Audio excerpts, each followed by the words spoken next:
തെരഞ്ഞെടുപ്പ് സേവനങ്ങളെല്ലാം ഒരു കുടക്കീഴിലാക്കാൻ തെരഞ്ഞെടുപ്പ് കമ്മീഷൻ. ECINT എന്ന പേരിൽ പുതിയ ആപ്പ് പുറത്തിറക്കും. ഇതിൽ വോട്ടർമാരും രാഷ്ട്രീയ പാർട്ടികളുടെ ഏജന്റുമാരും ഉദ്യോഗസ്ഥരും ഉൾപ്പെടും. സജു തോമസ് ചേരുന്നു. സജു, എങ്ങനെയാണ് ഈ ആപ്പിന്റെ സംവിധാനം?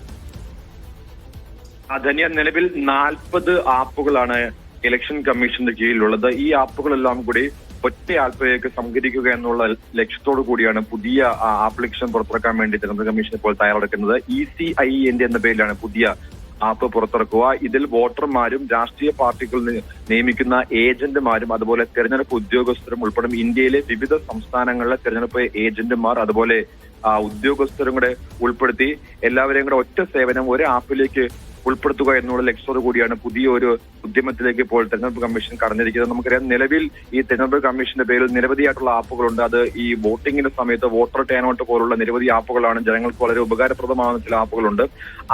അതെല്ലാം കൂടി ഒറ്റ കൊടുക്കീഴിൽ കൊണ്ടുവരിക, ഒരു ആപ്പിന്റെ സംവിധാനത്തിലേക്ക് നടപ്പിലാക്കുക എന്നതാണ് പുതിയ ഒരു നീക്കത്തിലേക്ക് ഇപ്പോൾ തെരഞ്ഞെടുപ്പ് കമ്മീഷൻ കടന്നിരിക്കുന്നത്. ധന്യ. ശരി സജു.